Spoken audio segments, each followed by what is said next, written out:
Welcome to the Advanced Plans Committee of the Metropolitan Area Planning Commission. This is Thursday, August 10th, and I would like to call this meeting to order. So on the agenda, we can't approve any minutes at this point until we get a quorum.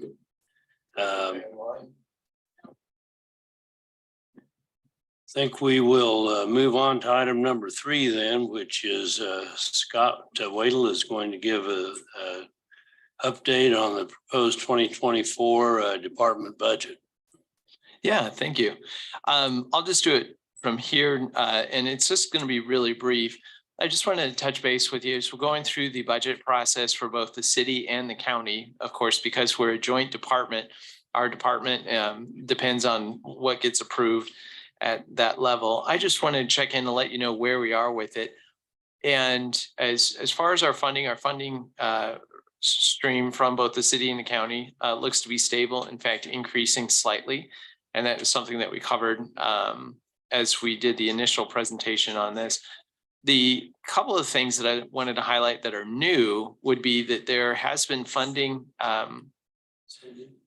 programmed from both the city and the county to look at review parking and the parking requirements that are in the zoning code. And we've seen a number of zoning cases that have come in just strictly to address parking. So this would be an opportunity for us to look at that in a more comprehensive manner. So that's a pretty exciting thing that we've been able to, that we're seeing progress through the process. Now, of course, the budget processes are not complete. There's still a number of steps to be done, namely public hearings at both the city council and the county commission level. But just wanted to check in with you and let you know about that. The other one that's looks like it's going to be approved or recommended for approval would be the temporary caseload support, which is what we use to bring in other temporary help to help us out with some of the cases. And so Bill Longnecker is an example of that, where he came in and helped us out with a number of staff reports earlier. And it's been something that we've been doing for a number of years, but every year we have to, we make a request to re-up that. And we've been fortunate so far with that. So that's the update. Are there any questions or any other information that would be helpful?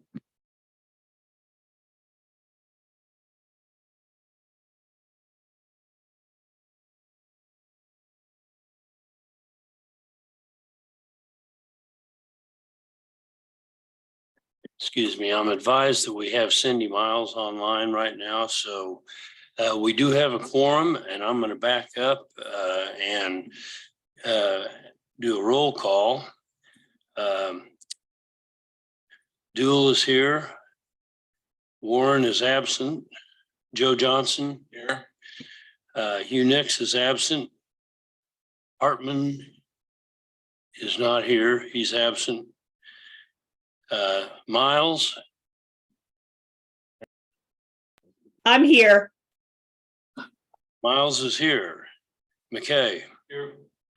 We have a quorum. So therefore, I would ask for approval of the previous meeting minutes. So move. Second. Any further discussion?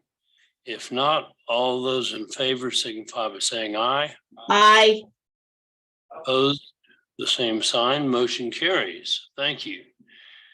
Okay, so now we're going to move on to the places for people implementation, which is probably the main thing that we're going to be considering or discussing today. We are honored to have Troy Anderson, the Assistant City Manager, with us, who will provide the presentation.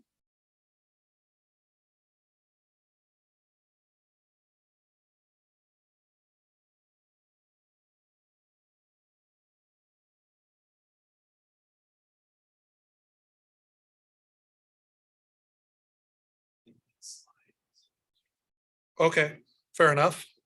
Well, first of all, thank you for having me here today. As indicated, my name is Troy Anderson, Assistant City Manager. And so this is a presentation that we recently made to City Council as part of a workshop. This is as you can kind of see here in front of you, this is a convergence of a couple of different conversations. And then that way we can kind of carry this on in sort of just one conversation. But previously there were some conversations around the Affordable Housing Fund and questions around the Affordable Housing Fund. There were questions about the urban infill program and whether or not we're seeing any success in that regard. There was also a conversation around the city's facade improvement program and retooling that. And what I'd like to demonstrate is that these really sort of all fall within one conversation. So next slide. So the Affordable Housing Fund, more specifically back in January of 22, AHCS, the Housing Community Service Department, presented an Affordable Housing Fund implementation fund to City Council. And as part of that, City Council allocated $5 million from the American Rescue Plan Act funds that were received as a result of a U.S. Treasury final rule for ARPA Fiscal Recovery Fund. We have better understood and identified how we can use those funds. So we have recently done some revisions to the Affordable Housing Fund Implementation Program plan. There was a conversation around geographic focus, eligible users, funding caps, beneficiaries. More particularly, though, the Wichita Housing Authority homes. Ultimately, the $5 million, the bulk of it will go to the disposition of a number of these Wichita Housing Authority single-family residences. There are significant improvements that need to be made in order to dispose of them from the housing authority's inventory and get them back out into the private sector. And this is going to be somewhat of an ongoing theme around preservation of existing housing stock. Next slide. So as you can see on the slide in front of you, right, that this shows a number of those, some 350 scattered single-family residential housing sites that the housing authority is in the process of trying to dispose of. Next slide. This just shows that as part of the first group of homes that are in process of being sold, there's about 37 homes. It's got about a $2.5 million assessed value on all those homes combined. And we are going through the process of disposing those through the city's real estate division. That's the first group. Next slide. Sure. Excuse me. So were those properties acquired through tax sales, or how did the city come to own those? Boy, that's a great question. I don't have the answer for it. I would imagine that the city acquired those properties in any number of different ways. Usually, no, we are not acquiring properties through tax sale. We may have acquired them through acquisition. We may have acquired them through donation. We may have acquired them from tax sale, but generally, no, we're not going to tax sale to try to acquire properties. So the second group, there are actually two subgroups. There will be some RFPs coming out. There are two clusters, right? The first group is truly sort of a scattered site. The next group are two clusters. There's one cluster around Haskell and St. Clair and another cluster around Minnesota and 25th. And so as we dispose of these clusters, right, again, there's an opportunity for us to, as we get proposals from respondents to the RFPs to acquire these properties, we can combine that with the Affordable Housing Fund dollars to bring these properties up to code and prep them for sale to the private market. Next slide. this just kind of goes and shows there was always kind of some question around, well, we've got this $5 million fund out there, right? How are we using that to create more affordability in and around our housing market, right? Well, as you can see here, if we spent, according to the plan, there's a $40,000 cap associated with each property, right? So an applicant can receive up to $40,000 per property to renovate those homes in order to get them ready for either sale to other private property owners or for preparation to make them rental properties. And so if you took those 40,000 across 66 homes, you're looking at $2.6 million of the $5 million that could get absorbed fairly quickly, leaving only about $2.3 million left in the fund. Next slide.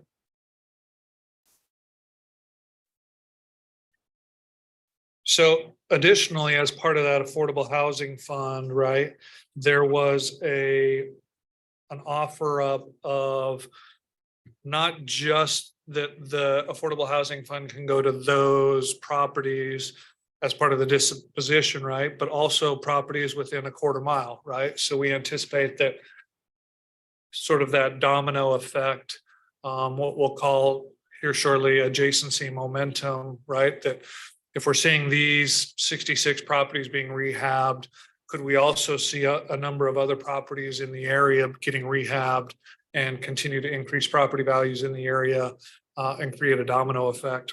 So we anticipate that within a quarter mile of these two clusters, if you had property owners take advantage of some of these dollars to perhaps do a re-roof or make improvements to their properties, pretty quickly within each of those, if you assumed $500,000 to property owners within a quarter mile, another $1 million from the fund, that leaves only about $1.3 million left in the affordable housing fund. Next slide.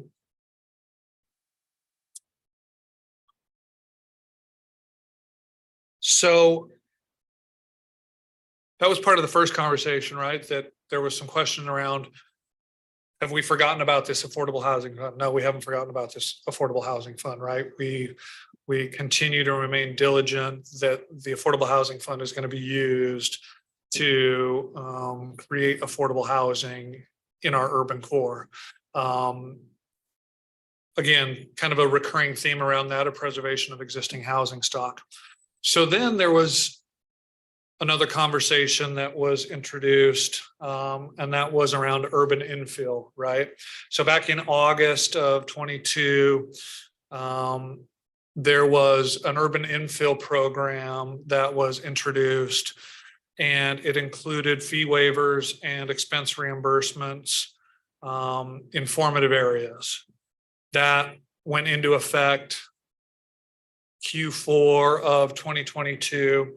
And so we have since been continuing to monitor whether or not that incentive is resulting in urban infill. And I emphasize urban infill in the sense that it's different than preservation of existing housing stock, right? So the question is this program inducing urban infill? Next slide.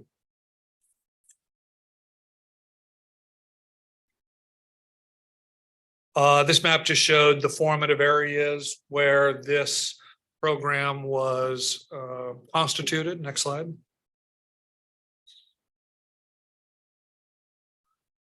So, as I indicated, we dove into somewhat of the analytics around the activity associated with those permits in these formative areas, right? And we looked back over the last 5 years and tried to see if there was a trend line or an increase in activity. And on first blush, right, you look at this and you see that in 2023, there was a spike in activity, right? Q4 of 22 and on into Q1 and Q2 of 23, there was a huge spike in not only permit activity, but also property valuation. Unfortunately, this is a little misleading, right? As we continue to dive into the numbers, next slide.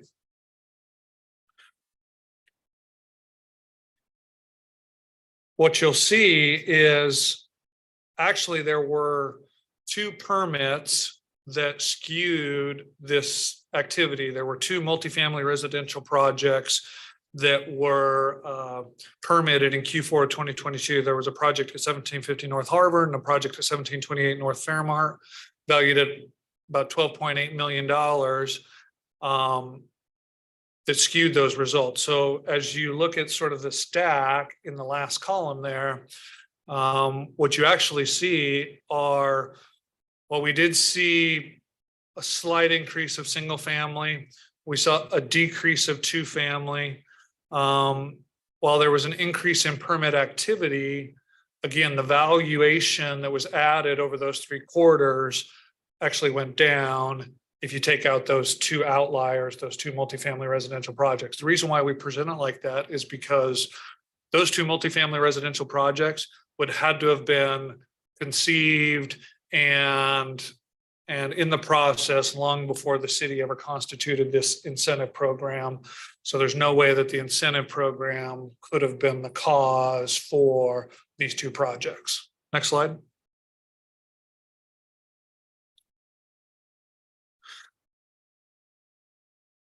Actually, can we go back for just a second? What we did notice though is that, the point down there at the bottom, the infill development versus preservation. What we did notice though was, as you see the increase in permit activity, what we did see is a number of permits being pulled for existing properties, right? We saw folks taking advantage of, again, preservation of existing housing stock. They were replacing water heaters. They were making improvements to their property, right, to maintain the properties that are already in existence. We didn't see that this led to infill, but what we did see was an interesting correlation between this and preservation of the existing housing stock. Okay, next slide. Yes, sir. The spike in the apartments over by Wichita State, Yes.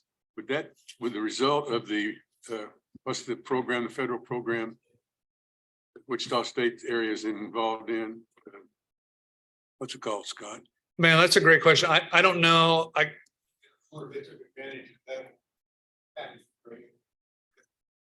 These are properties on the south side of the campus. These are private sector sort of apartments. Yeah, I'm not sure what, I mean, short of student. Sure, yes, short of student body increase and. Yes. Possibly, yeah, I don't know, but it definitely wasn't the urban infill program that the city constituted last fall.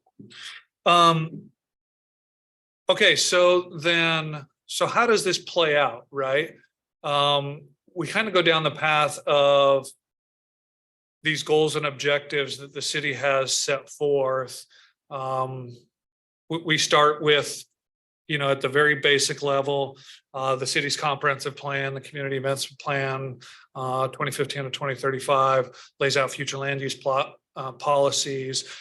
And more specifically, as part of that, there's an urban infill strategy, right? So if the urban infill program is not inducing the urban infill that we're looking for, we kind of have to go back to the drawing board and figure out what does our urban infill strategy suggest for us, right? So as part of that urban infill strategy, that led to Wichita's Places for People and the comprehensive plan amendment. Next slide. So if you look at that Places for People comprehensive plan amendment, there were some really interesting concepts that were daylighted as a result of that, right? The first one is this neighborhood investment framework. And as you can see on the slide, the top right, where it says 1, 2, 3, you sort of see this transition, right, between free market and what free market investment does to neighborhood investment, what adjacency momentum does and what that looks like for neighborhood investment, and then ultimately how that leads to community development, community redevelopment, right? The adjacency momentum is the one that I really want to emphasize here, right? When we start looking at the connection between free market and true community development, redevelopment, we can't skip over adjacency momentum, right? It becomes exponentially more difficult to create community development and redevelopment without taking advantage of what we are seeing in the free market. So again, I want to continue to kind of emphasize this adjacency momentum throughout this presentation. Next slide. So the next one is same page out of the places for people. Down on the bottom right, you'll see this evolution of revitalizing neighborhoods, right? Areas that are formative are those areas that are of the greatest need, right? Now they're starting to see some investment, they're starting to emerge, and then they continue to see investment and redevelopment. Now we're flourishing. And then what you're hoping for is ultimately a neighborhood that is, according to the terms here, maturing, right? That is, it's not in any need of ongoing subsistence or investment, that it's on a trajectory to continue to mature into a neighborhood that we're all kind of hoping that it will.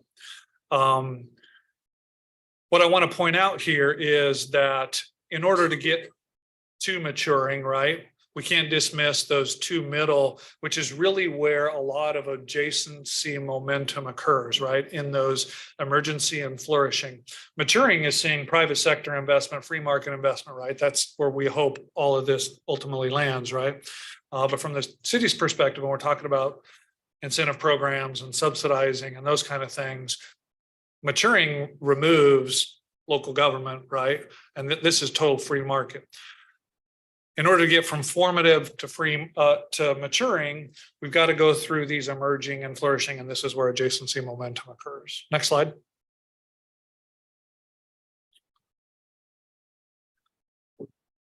Also, as part of that Places for People plan, right? It wasn't just neighborhoods, right? In fact, as part of that Places for People plan, right, there was a suggestion of where and how investment could occur to address those things like adjacency momentum and emerging and other areas that could see investment, right? The one I really want to focus though on is we begin to kind of start having this conversation around, is it neighborhoods or are we really talking about nodes and corridors, right? And as you can see here on this illustration, it's a combination of both, right? When the city constituted the urban infill strategy last fall, there was a focus on these formative areas, these formative neighborhoods, right? And where we're actually seeing a lot of the free market adjacency and momentum occur is surprisingly in nodes and corridors, right? That's really where you're going to see a lot of. So it's a blended approach. And so as we move forward in kind of rethinking what it is we're trying to accomplish, we want to make sure that we're not dismissing those nodes and corridors. Next slide.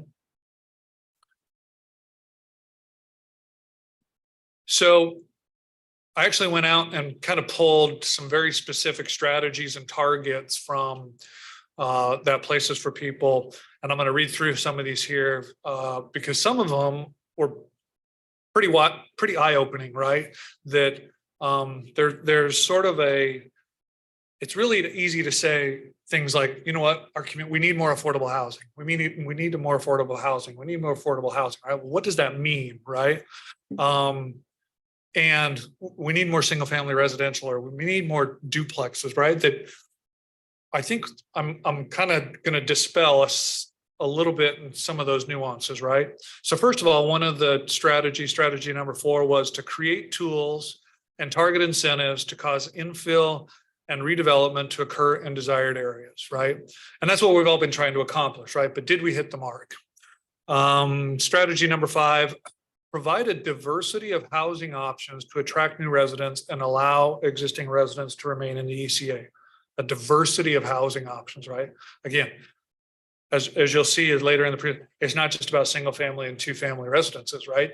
That's not the diversity of housing options that we're talking. There's a whole spectrum of housing types that exist out there that we could be better responding to respond to the wants and desires and needs of our housing markets.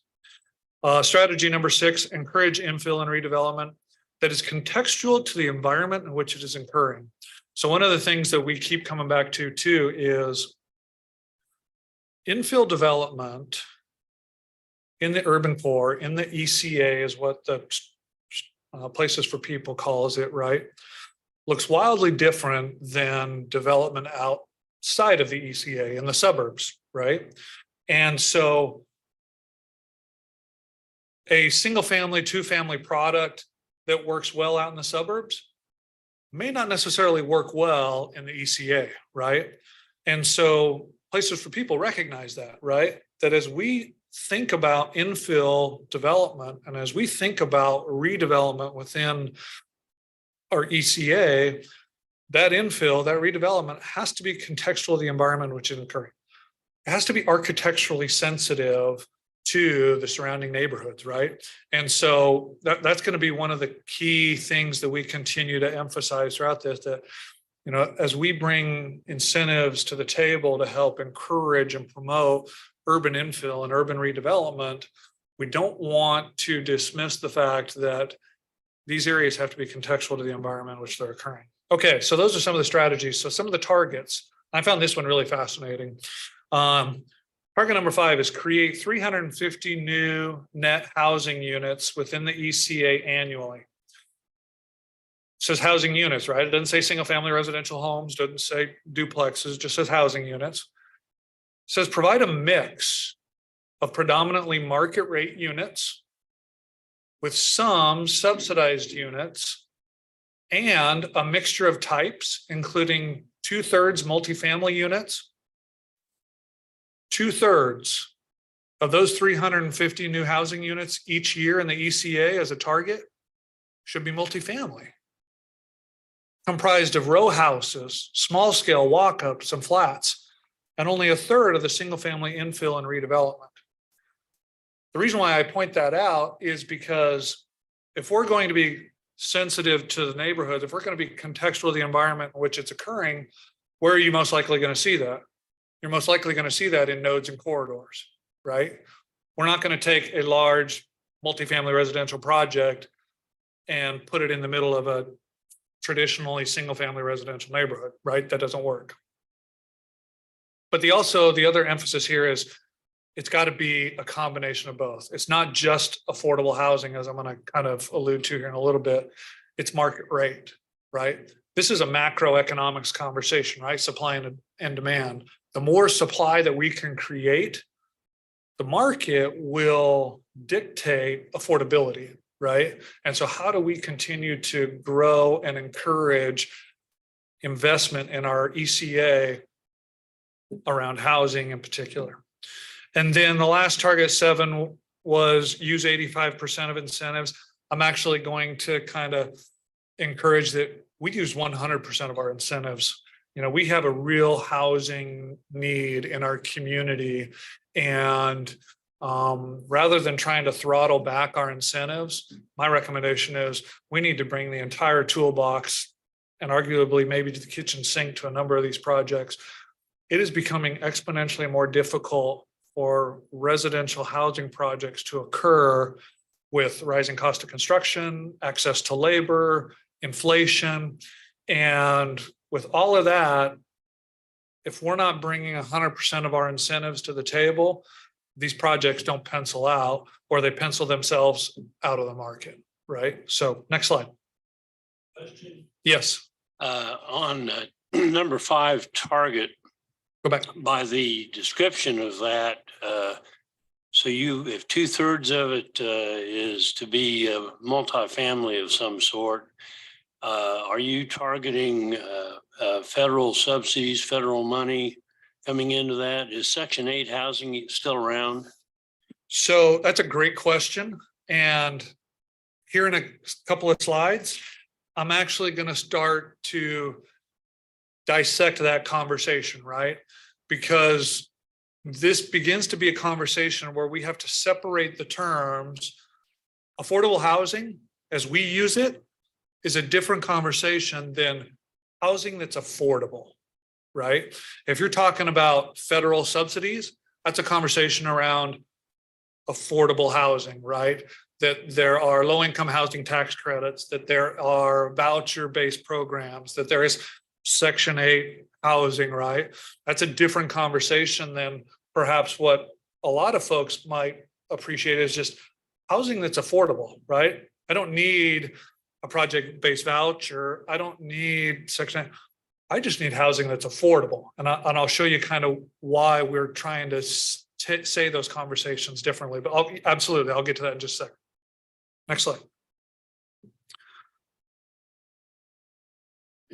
Okay, so as a follow-up to Places for People, back in December of 2020, we reached out to Development Strategies, which is a group, and they did an analysis around node prioritization, right?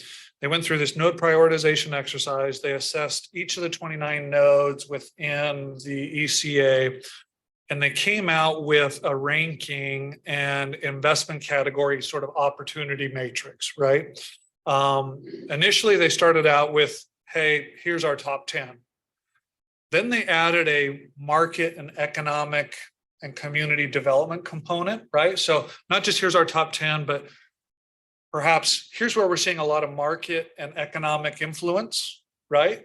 And then they sort of recreated a top 10. And then they added a third component. They added an equity component.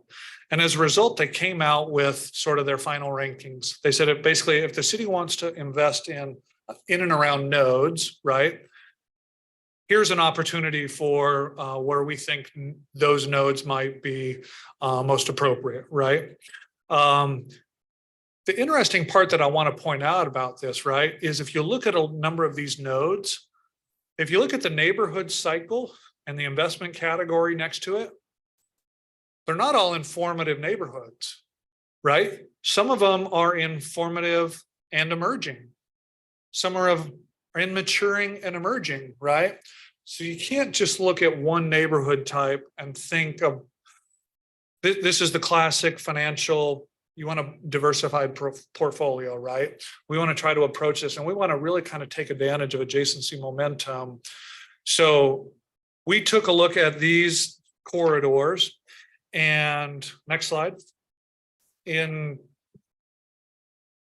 concert with the previous illustration that I showed you, next slide, we created sort of a shift away from the formative neighborhoods to more of a node and corridor approach to take advantage of that adjacency momentum where we're already seeing free market investment. How do we come alongside that free market investment and we really start changing how these neighborhoods are being invested in? So you can see here the similarities to how we're approaching these nodes and corridors similarly to the previous illustration that you saw.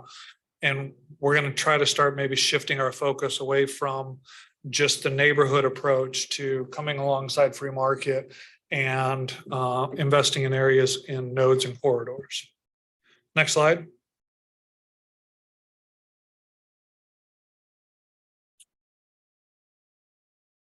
Again, geography is only half of the equation though, right? Coming back to that 85% or 100%, the incentives are something else that we have to take a look at, right? We have a number of incentive types. We have a number of incentive programs.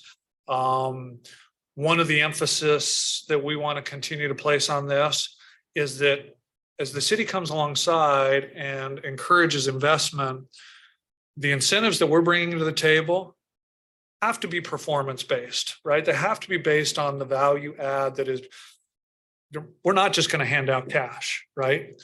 There's got to be this idea that, hey, look, we're going to come alongside and we're going to help close the gap. We're going to help try to fill the hole of that delta, but it's got to be performance. You got to go do the project, right?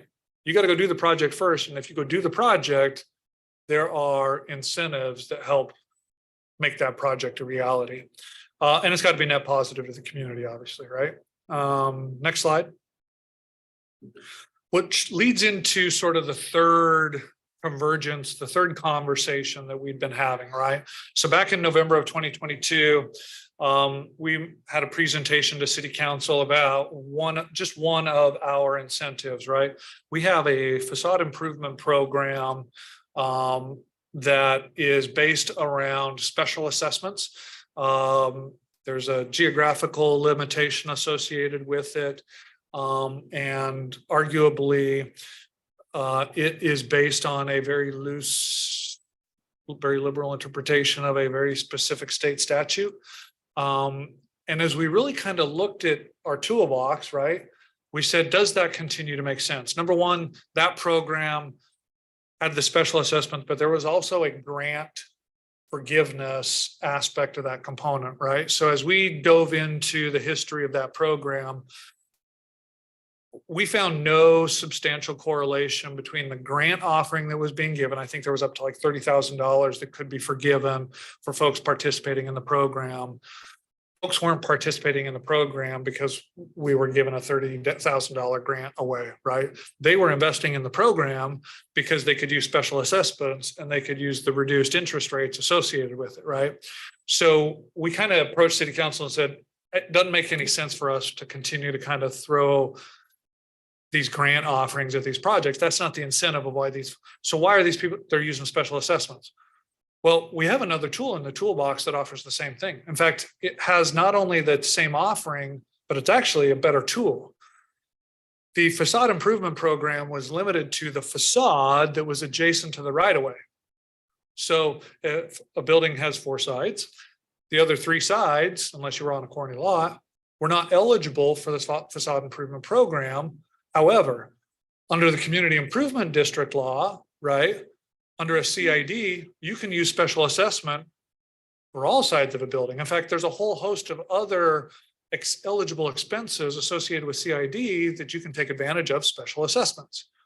Additionally, the CID program can also be used in conjunction with a sales tax, right? So our suggestion back in November was that we should retool, and rather than continuing to use our facade improvement program, that we should bolster our community improvement CID program tool in the toolbox. And again, focus it on those geographic areas such as downtown, such as nodes and corridors, right? So that we can align our efforts between geography and incentives. Next slide. And this is a prime example of one of those projects, right? This is an artistic rendering. It's not a real project, right? But this is a prime example of how that can work, right? So on a project like this, might be a rehab, might be new construction, right? The community improvement district will allow for special assessments, not just for the 2 elevations that are adjacent to the right of way, right? But common areas or public parking, or again, a whole slew of other eligible expenses. If this project were a mixed use project where you had multifamily residential above and you had a retail on the ground floor, now the sales tax, the additional sales tax that's being generated by that retail establishment can also go back into the project to help close the gap associated with making a project like this pencil out.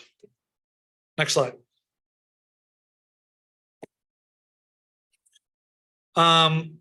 Another tool we have in our toolbox, right? Industrial revenue bonds. This is a great tool. Has 2 components, has a sales tax exemption component. That sales tax exemption is can be used on not only the construction costs, but also furniture, fixtures, and equipment, right? So things like, for example, a hotel that outfits their entire hotel with beds and furniture and all that, all of the sales tax associated with that project can be exempt under an industrial revenue bond. There's also a second component to that, a property tax exemption, right? And when we start talking about housing, for whatever reason, historically, the city has shied away from using industrial revenue bonds and property tax exemption as it relates to housing, right? But here's a great opportunity to create a property tax exemption. It's eligible under the federal tax code, right? That can help drive down rents for the property where a property owner is not having to pay property taxes potentially for the first 10 years, right? And that can be structured on any sort of gradient. But again, just maximizing and utilizing the tools we already have in our toolbox can continue to encourage and promote infill development, particularly housing in our urban core. And we can help drive down market rents to create more housing that is affordable. One of the things we want to make sure that we continue to emphasize throughout all of this, right, is because we've had a number of conversations with taxing jurisdictions, particularly USD 259, right? We don't want to take away from any of the taxing jurisdictions to make this happen, right? We continue to want to try to make all of those taxing jurisdictions whole.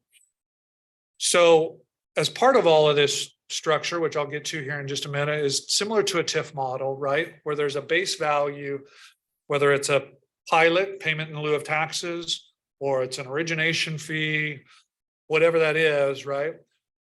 All of these projects will have a pass-through that all of the taxing jurisdictions continue to remain whole as if the project never occurred, right?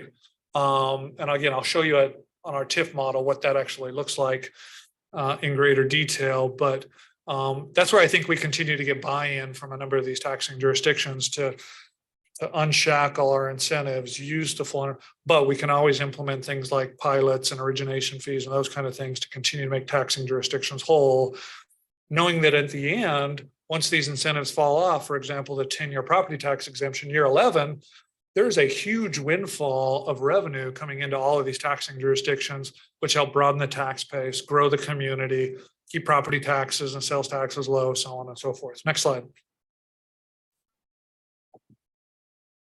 So along that same line, right, we have another tool in our toolbox. It's called Neighborhood Revitalization Area. This was a tool that had been used by the city historically, and for whatever reason was discontinued. It takes buy-in from all of the taxing jurisdictions, right? But basically, and this was probably more associated with preservation of existing housing stock rather than infill. But however, this is a tool that we're really trying to reconstitute. We're having a lot of really good conversations with USD 259. But basically what happens is as improvements are being made to properties, right, that the value that is being created, that the increase in property taxes that is being realized as a result of investment can come back to those property owners through a rebate, through a property tax rebate from the school, from all the taxing jurisdictions, school, county, city. And so we're hoping to really reintroduce this tool back into our toolbox here in the near future. Again, there will be a pilot, there will be an origination fee so that all those taxing, it's only the performance-based value add that is added that allows for these rebates or the exceptions to come back to the owners and developers. Next slide. And obviously TIF, right? You all have heard of this, tax income financing. But this illustration really kind of becomes the illustration for all of the incentives that I just described, right? So the area in orange, right, is the tax value that is continued to be realized by all the taxing jurisdictions from the beginning of the redevelopment or blighted property. A property has a property value and the taxes that are associated with it at that time. Well, as the redevelopment occurs or the infill development occurs, you see that blue line shows the increase in value and subsequently the increase in tax obligation associated with it, right? So over a period of time, you see that from beginning to end, The area in green is that property tax obligation that is a result of the value that can come back as part of the investment. In orange, all the taxing jurisdictions continue to be made whole. And at the end of the repayment obligation, right, these don't run in perpetuity. They have shelf lives, 10, 15, 20 years, depending on the tool. At the end, you see the huge windfall of revenue going out to all of the taxing jurisdictions. So this is the model. I know it says tax income and financing on it, but similar to NRA, similar to CID, similar to all of those other tools. This is how we want to structure a lot of our programs and offerings. It's performance based. It's value add based, right? You got to go out and do the project, but there's an opportunity for you to kind of close the gap in making these projects a reality. Next slide. And then obviously we always have this tool in our toolbox, right? Fee waivers and expense reimbursements, which is the tool that we used back in 2022 for urban infill. We kind of saw how that played out. Next slide. So this is where we kind of really take a long, hard look at our incentive types. We have property tax exemptions, we have property tax rebate, we have sales tax exemption, we have sales tax rebate, we have special. Next slide.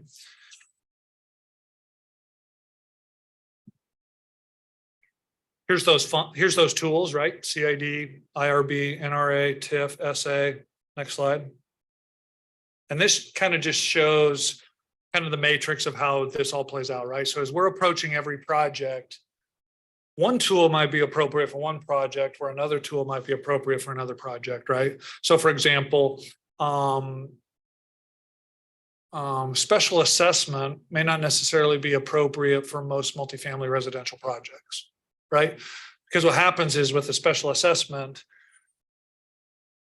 on top of your mortgage and interest and all of that kind of stuff, you're having to pay a special assessment, right? Well, if you're going to pass that cost on to your tenants, special assessments work really well in a triple net lease on a non-residential project. Doesn't make a lot of sense in a multifamily because now you're increasing your rents, right? And now you may be increasing your rents, you may be pricing yourself out of the market, right? So every project requires a little bit of nuance, but that kind of gives you an idea. Along the top, you see there property tax exemption, property tax rebate.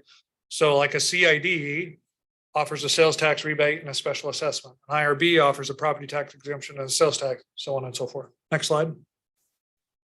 So as we understand at least the tools in our toolbox, right, then we kind of start thinking to ourselves, okay, where do we invest, right? What's our investment strategy? This was a slide that came right out of Places for People, right?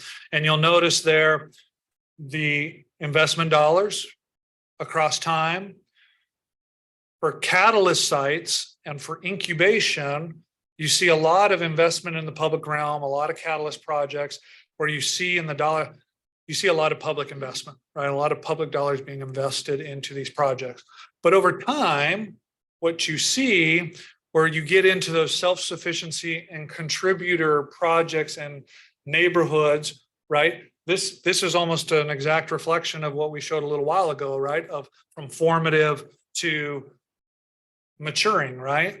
That eventually the free market takes over, private investment takes over, and cities can go and invest in other areas. This is a prime example of adjacency momentum. Next slide.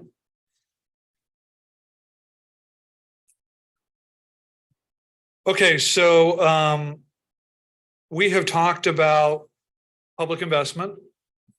We primarily talked about residential, but this is also applicable to commercial. We've talked about housing price, right? A little bit. I'm actually going to go into greater detail here in just a minute, but separating the difference between affordable housing and housing affordability. Talk about housing stock. Is it new construction or is it preservation of existing housing stock? And then I'll get into a little bit here about housing type, low density versus high density. So when we're talking about public investment, these are the things we also need to consider. Next slide. So let's talk about affordable housing versus housing affordability. Next slide. And I kind of alluded to this a little bit ago, but when we talk about affordable housing, we talk about funds that are made available through the U.S. Department of Housing and Urban Development. We talk about area median incomes. We talk about fair market rents, talk about low income housing tax credits. We talk about housing that's basically subsidized, right? That's different than housing affordability, right? Housing affordability, we're talking about housing, household income and household expenses. What percentage of your income is going towards your mortgage or your rent, right? There's actually a housing affordability index out there talking about market rents, right? Next slide. So we're going to try to differentiate here the difference between affordable housing and housing affordability. And we actually start looking into some of the numbers, right? This came out of the 2021 Kansas statewide housing assessment. And this is a really interesting page out of that. The next couple of slides, I'm going to go into greater detail on the illustration here, but basically what this is showing is that there is a surplus of housing stock attainable to income groups in the 25 to 75,000 a year household income sector. The bar that you see that down there, we're using the 2023 median in family income of $85,100. Where the gaps really are, we'll show you here in just a second. The housing gap is really in the under 25,000, right? So if you've got a household income of less than $25,000 a year, yes, there's an affordable housing sector that is needed. But really where the housing stock is in that 75 to over 150. And again, I'll show these illustrations in just a minute. So I put this little disclaimer down here at the bottom, right? Because I don't want to misrepresent that. It's not like we're not going to do affordable housing anymore. That's not what I'm saying, right? It's that diversified portfolio. Yes, we need affordable housing in our community. Okay. In fact, I'll read this. There's a need for additional affordable housing units for households with income at or below 30% of area median income. The development or preservation of properties to meet, I can't read the rest of that, needs to give subsidies with long-term use restrictions such as community development block grant, home, and housing choice voucher resources provided through the Housing Community Service Department. We're responding to this. In fact, this month, HCS is going to make a presentation on some of the things in and around some affordable housing, right? But let's talk about some of these things can I go to the next slide? So I'm actually going to step away from the podium here for just a second. I know but it really helps to illustrate my point, right? So this is the existing housing stock attainable to income groups. It shows all of these areas across the state, but specifically for Sedgwick County, right?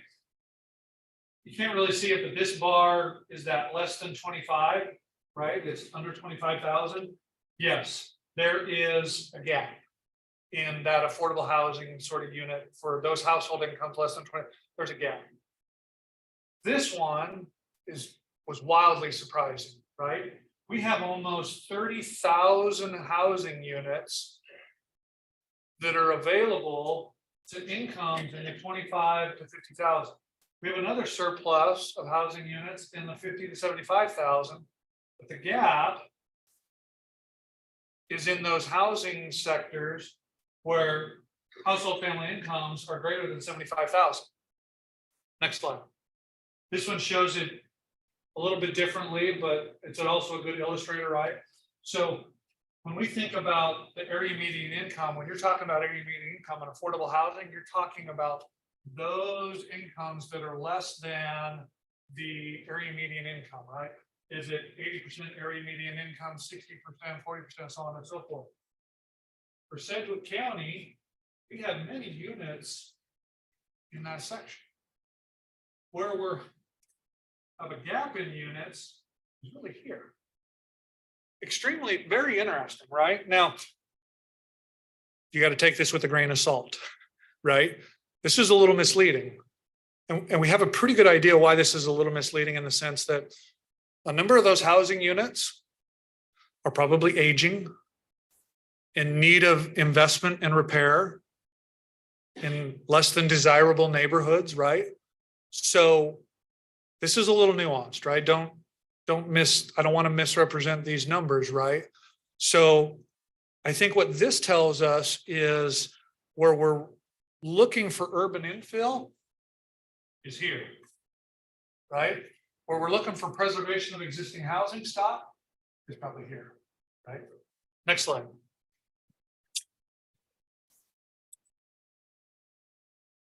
So, okay, let's talk about new construction versus preservation of existing housing stock, right? Next slide. So when we talk about new construction, right? One of the reasons why new construction is difficult around housing affordability, right, is because there's a lot of barriers associated with high land and infrastructure costs, high costs of building construction, access to capital with rising interest rates, lenders start to sort of tighten their books, right? Interest rates are climbing, and even more so, qualified buyers become harder to come by. Higher rents as a result. So there are obviously barriers associated with new construction, which is why the incentives that we're talking about help close that gap and make these projects more real. Next slide. Preservation of existing housing stock, however, as indicated, the barriers include, we have a lot of aging inventory. Surprisingly, we have a lack of housing variety. We really do, right? We have valuation gaps, right? So one of the things that came out a lot of the development strategy stuff and just sort of realizations, right? Of if you're in a neighborhood where the median home value is $50,000 and you're trying to build a new home that costs $120,000, that's a $70,000 gap. No lender's going to finance that, right? So even looking at preservation of existing housing stock, if I'm going to try and go make $20,000, $30,000 worth of improvements, am I pricing myself out of the neighborhood? Am I going to be able to obtain that finance? So again, there are some real challenges. Saying that preservation of existing housing stock is going to be easy is not true, right? We have some barriers.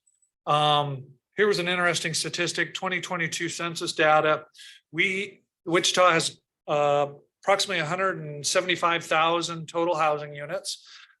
We have approximately 158,000, or 91% of our housing units are occupied. 9% of our housing units are vacant. Those seem like pretty reasonable numbers, right? Those actually probably sound like pretty good numbers. 90% occupied, 10% unoccupied.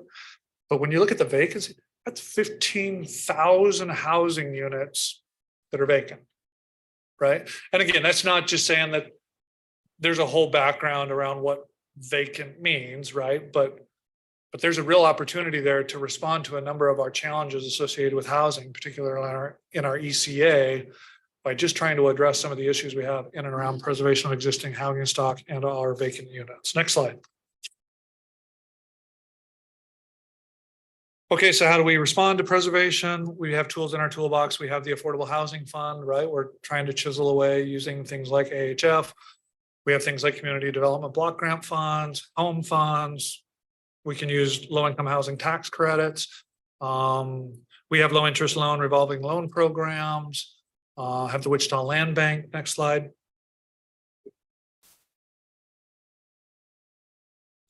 Okay, and then the last conversation, right, as we think about public investment is housing type. Right, I've kind of introduced that we need a variety. We need a variety. What does that look like? What does that look like? There's a spectrum of low density versus high density. Next slide. And there was a really interesting, I think we all kind of knew it, but this group actually came out and wrote a whole piece on this and actually illustrated it. Next slide. It's called Missing Middle Housing. And if you want to do research, there's a really great website, missingmiddlehousing.com. And actually, this is not new. In fact, I was thumbing through a bunch of old presentations back when Places for People was being introduced, reviewed, and approved. And this was in one of those slides, right? So this isn't new. This has been around for several years, right? But I think this does a great job of illustrating the opportunities that exist and where the real kind of want and need really could occur. So again, I'm going to step away. There's single family residential. And there's two family. Right? That doesn't get it done. Right? What about fourplexes? What about courtyard? What about cottage? What about townhouses? Multiplexes, triplexes, live work units. Coming post-COVID, live work units is absolutely one of the housing types where people can live and work in the same unit, right? You can have a ground floor, upper story owner occupied, ground floor retail opportunity, right? And it's a live work unit, right? These are wildly popular across the US right now, again, particularly coming out of COVID. That doesn't even include sort of the big multifamily residential that we're talking about, right? And when we also kind of emphasize appropriateness to the neighborhood, right? We're not going to put this project here, right? And you're not going to put that project here. There's a gradient and there's a scale about when and where housing types and the density associated are appropriate. Next slide. Okay, so the next couple of slides show, well, okay, I jumped ahead for a minute. Also coming out of that Kansas statewide housing assessment to reinforce kind of some of these ideas, right? These are not anecdotal, right? These are quotes, these are survey results, okay? And these are folks who are in Sedgwick County who are saying, here's what we really want. We want a demand for rental housing variety beyond apartments. Came right out of a survey result, right? Demand for smaller footprint and lower maintenance options. Over the last 2 decades, there's been a limited amount of new construction outside of single family detached homes. Subdivision activity over the past decade has been steady, but many people feel those were only subdivisions and not neighborhoods. Participants noted a need to create more neighborhoods with housing variety and services to create a greater sense of community. Pent-up demand for housing products that meet the need for every stage of life, right? So I emphasize it's that diversified housing portfolio, right? There's no one housing type, there's no one project that's going to solve all of our problems, right? People are in different stages of life. And we want to have that variety of housing market because we want to keep those folks here, right? You all heard the stories, right? Of how do we keep that next generation of talent here? They're here through high school and then they're off, right? And then we do a really good job, don't get me wrong, of that boomerang type of, they want to come back, which does a great place to raise a family and those kind of things. And so they eventually come back. How do we prevent them from leaving anyway? How do we prevent brain drain from occurring anyway? Creating vibrant, active neighborhoods, communities where we have housing types for all walks of life. And I also want to make sure that I emphasize here too, that I am not suggesting that we stop suburban development, right? That's not what this conversation is about. We need it all. We need the suburban, single family, residential subdivisions, because there is an entire market segment out there that want that. And we have to continue to build that. This conversation is about the ECA, the urban core, taking advantage of the existing infrastructure, getting more density, transit, walkable, all of those kind of things, right? 2 different conversations. We're not suggesting that we're going to get away from single family residential suburbia because we need that too. It just looks different than what we're talking about here. Next slide.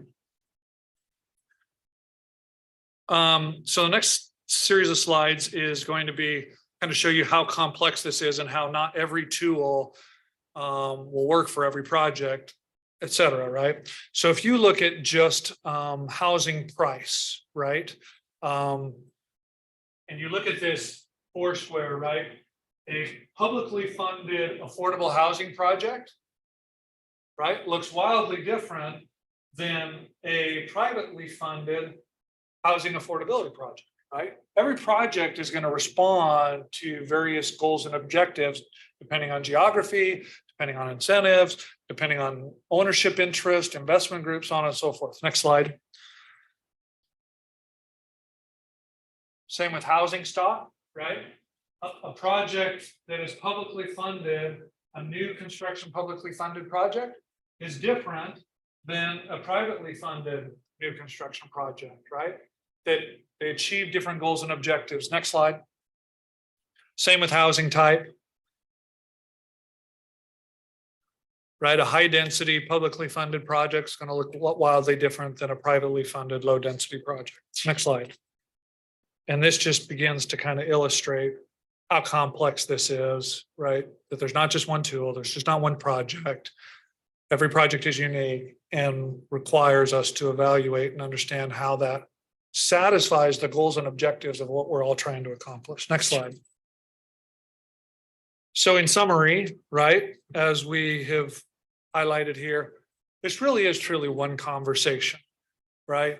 We can talk about affordable housing fund and how the affordable housing fund is responding to affordable housing or housing affordability, right? We talked through the revisions to the implementation program plan. We talked about how that impacts the disposition of Wichita Housing Authority single family homes, preserves that housing stock, gets it back out into the private sector.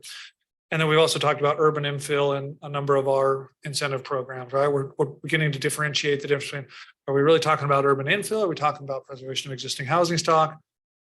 Goals and objectives, right? What are we trying to accomplish? I look back to the strategies and targets laid out in places for people.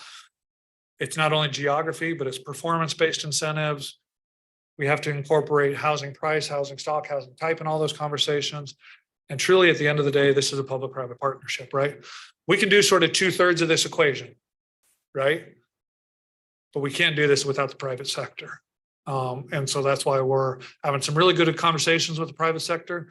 And we want them back at the table to try and figure out how we can accomplish all of this urban infill. With that being said, that concludes staff's report.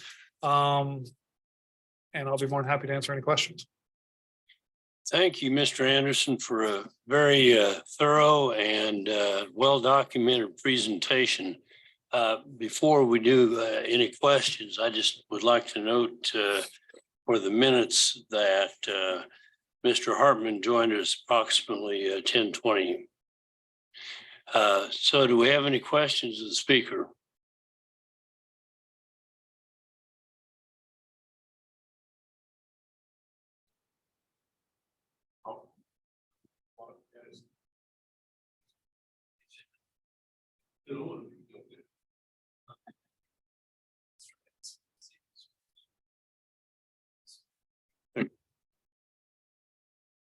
Yeah, I think that research and stuff that you've been working on since you've been here it's great. Compiling some of this. The biggest problem in the world that I do business in is getting everybody to try to understand what there is there that they can basically use. And they try, and in their own mind, one fits all, but that's not true. And that's, it's not only getting the staff or the city to agree to, or not agree to understand it, but also people that want to participate to agree that, you've got to do a specific project for a specific purpose and whatever it might be. Back in the 70s when they did the urban renewal, that was exactly what they did, was they said, we're going to do this, this, this, and that. And that's all along the bank of the river over here and everything from here west. So, no, I think you've done a great job. Thank you. Yeah, as a planner, right? I'm a planner by trade. I American Institute of Certified Planner certification, right? I plan the work and then work the plan, right? That's a classic euphemism isn't around, right? Planning, right? So we're planning that work, right? We've got some really good neighborhood plans. We've got some, and so now we're just trying to work that plan as well, right? It comes in two parts. You're right. There's an educational component associated with this. We got to get out there and we got to educate folks that, hey, look, Wichita's open for business. We want you to come. We want you to invest. I don't care who you are, where you are. We have tools in our toolbox, and we want your investment, and we want to grow this community. You're right. It takes an educational component along with that. So, environmental is one of the biggest components of getting this infill stuff going. Yeah, absolutely. Environmental plays a key role in a lot of the developments, right? We We work closely with our Public Works and Utility Department, stormwater management, as we start building out more and more development, we start dealing with more and more impervious surface, more stormwater runoff. How do we address that stormwater management, right? So this is a big conversation, right? There's a lot of moving parts and pieces. This is just 30,000 feet. But I got to tip my cap to our Public Works and Utility Department. They do a great job in helping us better understand the implications of things like stormwater management and environmental impacts for sure. So I have a comment / question, I guess. So as we look at what you just presented, my concern is that, yes, we want to keep our young people here. We want to keep our longtime people here. We need a diversity of different types of housing. But as we try to provide opportunities for affordable housing that tie into home ownership, because we all know that if somebody rents are going to continue to increase and increase and increase and increase. If we can get somebody to buy, then they're not likely to see the increases like they're going to see in rent. And we certainly have seen that over the past few years. How does what you're talking about feed into actually getting people or opening doors, I guess, for people to buy homes as opposed to renting homes? Because when you talk about townhomes and multifamily homes and duplexes and all those other types of homes, those are rentals. That's not increasing home ownership.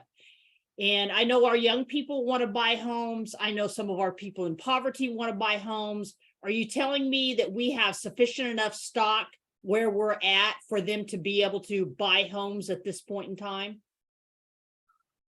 So I will respond to that in a couple different ways. Number one, I will be the first person to admit, to profess that I agree. Home ownership builds generational wealth, right? I get that. I'm a huge proponent of it, right? With that being said, not everybody wants to buy a home. We are seeing generational shifts in home ownership. In fact, there was a statistic that came out recently that there is some 30% of the population out there right now that when interviewed, they don't want to buy a home, right?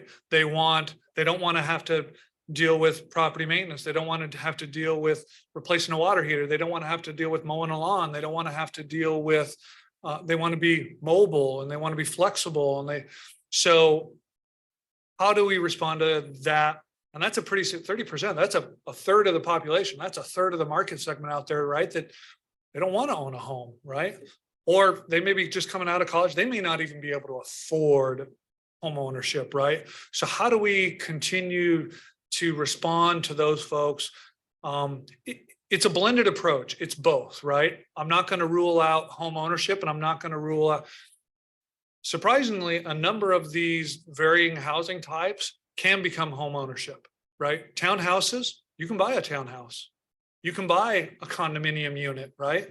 There's a lot of communities across the nation that are growing their condominium construction. And I differentiate condominium from apartment in the sense that both are multifamily residential projects. An apartment is a rental project and a condominium is an ownership type, right? And so you can buy a condominium unit, you can buy a townhouse, you can buy a unit within a sixplex, right? And so there are really creative ways to create what we call home ownership, right? It's dispelling that myth that it's this single family residential white picket fence type of product out there. You can buy half of a duplex. You can buy a third of a triplex, right? So you can create home ownership and you can create generational wealth. But the definition of generational wealth is becoming increasingly blurred. And again, we're seeing that across sectors. There's a whole market segment out there that just doesn't want. So how are we responding to all of that? The answer is it's a diversified portfolio, right? We want to have all of those housing types available for ownership. And we also want to see all of those housing types available for rental products as well. we don't want to say that any one product is going to solve our concerns and issues. Does that help? No, because I'm not really saying that, but if you're telling me 30% doesn't want to own a home, but the other 70% does, do we have the stock to accommodate that other 70% that does? And I know that you say that duplexes can, once somebody can buy a site, and I certainly am familiar with condos and multifamily. We have some areas here in town, or some buildings here in town, where you certainly can buy like an apartment. I think it's a little bit different than a condo, but I just want to understand that those that want to get into a house, that 70%, we have the stock available to do that. And I think most people that I see that are building duplexes or multifamily aren't building them for the purpose of selling them. They're building them for the purpose of renting them, because they can make a lot of money off the rent. I think to answer your question, the answer is yes and no. Yes, we have some housing stock available for home ownership. Again, there's a lot of barriers associated with that. Existing housing stock, there may need to be significant improvements, kind of we talked about, right? New housing stock, you may not qualify for, right? So every situation is going to be different. So in some respects, I would say, yes, we do have some opportunity for ownership across all housing types, or at least a number of housing types. But the answer is no, in the sense of, no, we don't, right? Which is kind of why we're having this conversation, right? Is we need more of that varied housing type, and we need more opportunities for ownership of that varying housing type. And so, yes, we have some of it, but no, you're right. No, we don't, which is why we're out there trying to educate and encourage more investment in our urban core. But I think as we continue to invest more in multifamily, whatever that looks like, that's rental properties, the less we're going to provide people an opportunity to actually become home buyers that want to become home buyers. That's just my opinion. Thank you. Yeah, fair enough. Thank you. Appreciate it. At this point, I'm going to digress from the agenda. Normally, we ask for any public comments at the end of all of our presentations, but in deference to Mr. Anderson, I see a couple of people here, and I saw one hand that might like to ask a question. If you'd like to ask a question, please go to the podium and state your name and address.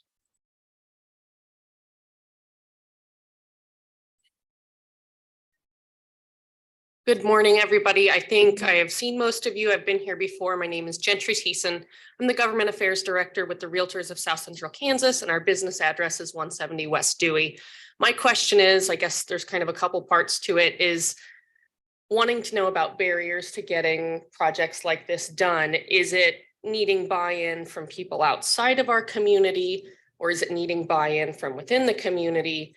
And then as far as getting buy-in from within the community, would you say that a bigger barrier is education of the public or political will? Well, that's a great question.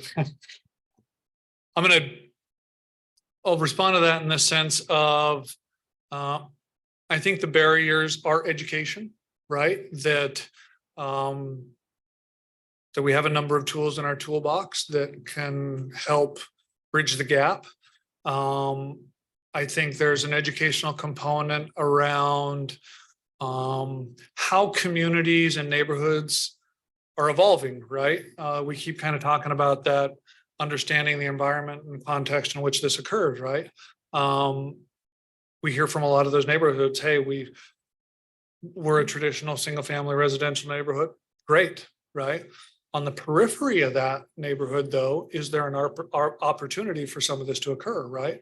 Oh, yeah, sure. Given the right location and the right project, and absolutely, we would support that type of thing, right? So I think it's an educational component on both ends, that educating those investors, owners, developers, property, that there's an opportunity here.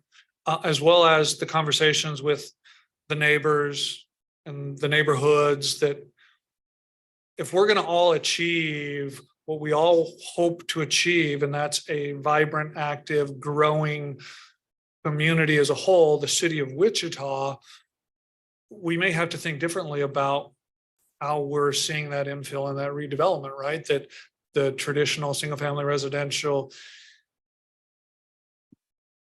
may not get it done, right? That we still need that in our portfolio, right? But as you saw sort of in some of the survey results, there's a whole market segment and there's a whole population out there that wants something different, right? And so how do we respond to those folks while still being sensitive to the folks who are neighbors, so on and so. So yes, I think it's an educational component.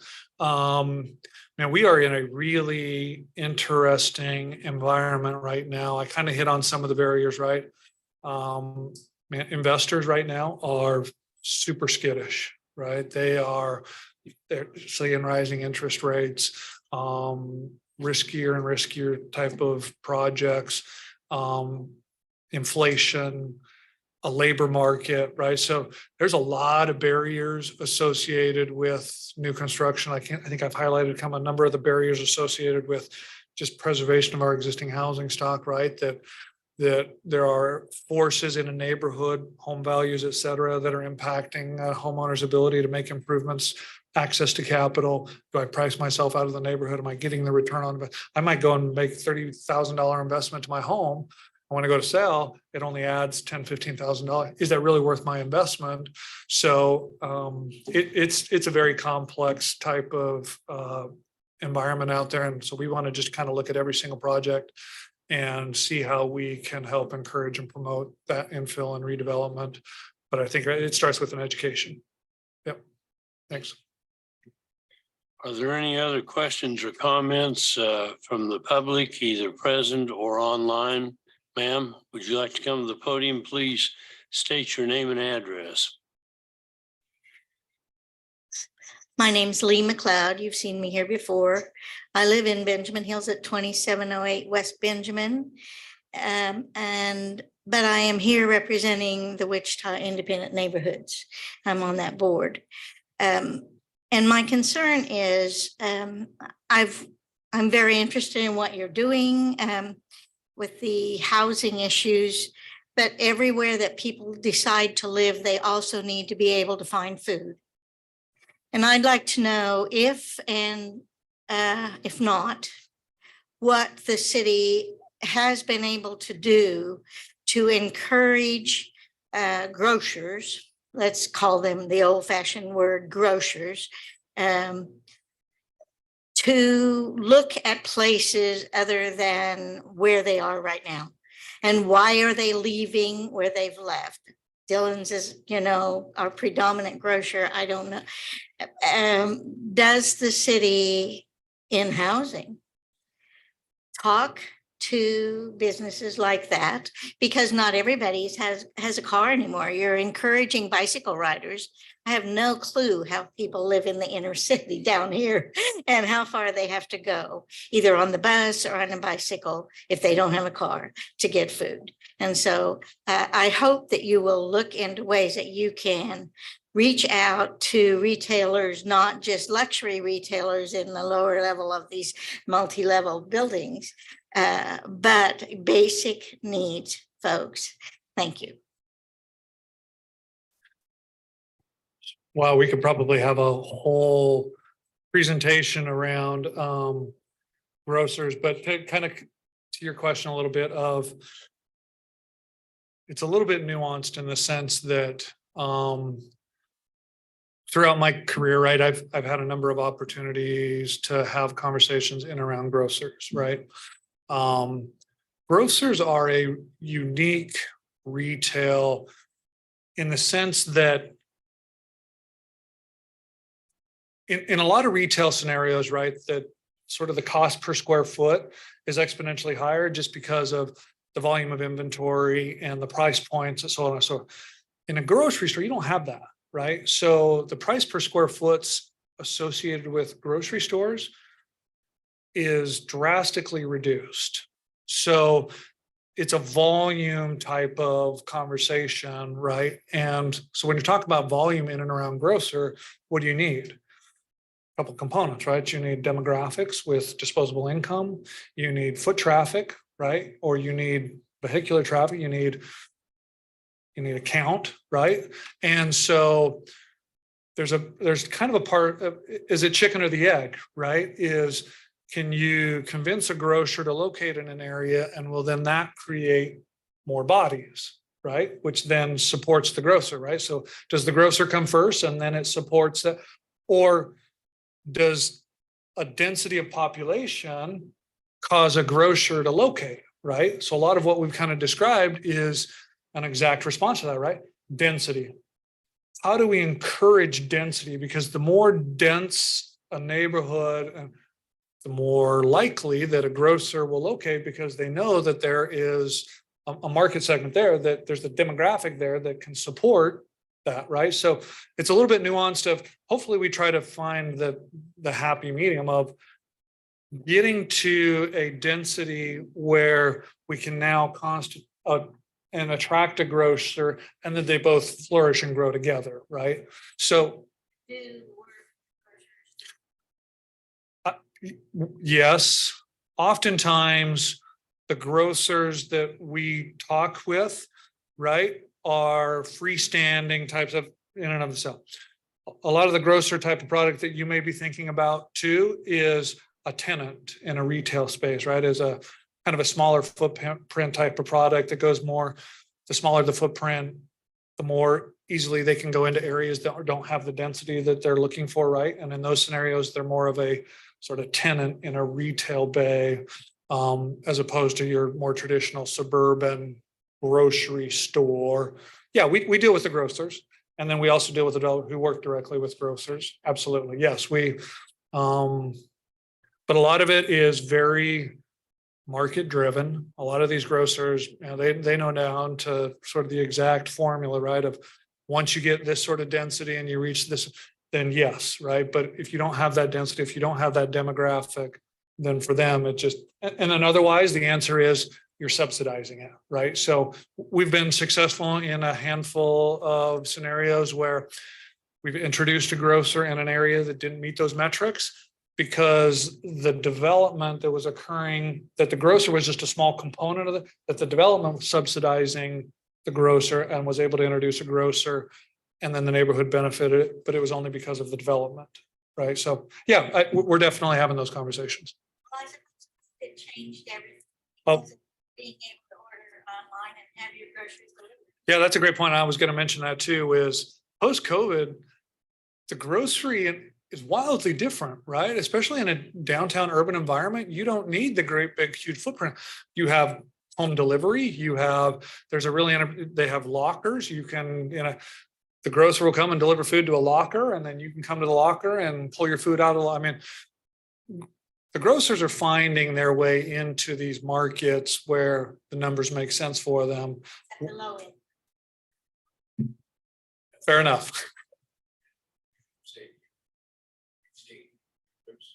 Neighborhoods that other grocery stores doing the same. I think it's a real problem. Yeah, this is just one aspect. You're absolutely right. When you're talking about a lot of the issues that cities touch on, right? Crime, public safety, access to amenities, access to education, access. Yes, there's a whole spectrum of other issues. This is just one 30,000 foot perspective. We have to start responding to a number of upstream issues. Absolutely. Thank you again, Mr. Anderson, for a very thorough presentation. We appreciate your time. Thanks for having me. Thank you. Thank you. Moving on the agenda, right? Scott, you've got 5 minutes. You bet. Hey, that's why we do this in writing. Highlights on the updates, just to let you know, is that we're looking at case counts that continue to be relatively high. And I think for non-subdivision items will surpass where we were last year. is my expectation. For subdivision items, we continue to see a variable number of subdivisions coming in, but the ones that we do have are getting quite a bit of discussion. But we continue to see that, again, the number of lots that are being created are quite significant. So that is something to keep an eye on, and whether or not we'll surpass last year's is something that we'll be watching. In terms of staff capacity for processing and handling of cases, that is continuing to improve over time. And this one does not report it because a lot of this information appears to be a little bit old, in that this is June information. But when we get you the corrected in July information, what you'll see is that we've hired for a number of different positions, which has been really good for us. So we're starting to see that we're starting to get to a point of full employment, or full no vacancies. Advanced plans continues to be a division where we've got challenges in filling those positions, and we'll continue to work on that. In terms of projects, short-term rentals, the next step is for this to go to the city council. So we're working on scheduling that. The Unified Zoning Code Solar Energy Conversion Systems update, the next step on that will be to bring that to the full MAPC. So we are looking forward to getting that scheduled soon. Nightclub in the city, next step on that is to hold a meeting with nightclub owners. Again, this has not been a front burner issue, but we do want to get that wrapped up before the end of the year. So we know that we've got a limited amount of time to make that happen. Places for people, you just saw a very informational presentation on the incentives that are being offered there. Duplex designs, that continues to be on hold. And I think that that's related to some of the places for people discussion. Public notifications is a new one that's on the list for you. You've seen information about public notification. You've discussed it. I've added it to the list because the city council asked for it to be presented at a workshop, and that workshop was held late last month. Coming out of that, there were a number of council members who asked questions related to sending out the notices in different languages, expanding who receives the notices to be the properties, not just the owners of the properties in the notification areas. And you can see a number of their comments that we've included. It's on page 18. So I would encourage you to look through that. And Mr. Dool, I think we'll be in discussion with you and the future advanced plans chair about when it would be appropriate to schedule an update on this, but also considering how we might address some of the questions that came out of the city council meeting. Thank you, Scott. Are there any questions of Scott on any of the items that he talked about? If not, then we will stand adjourned. Thank you.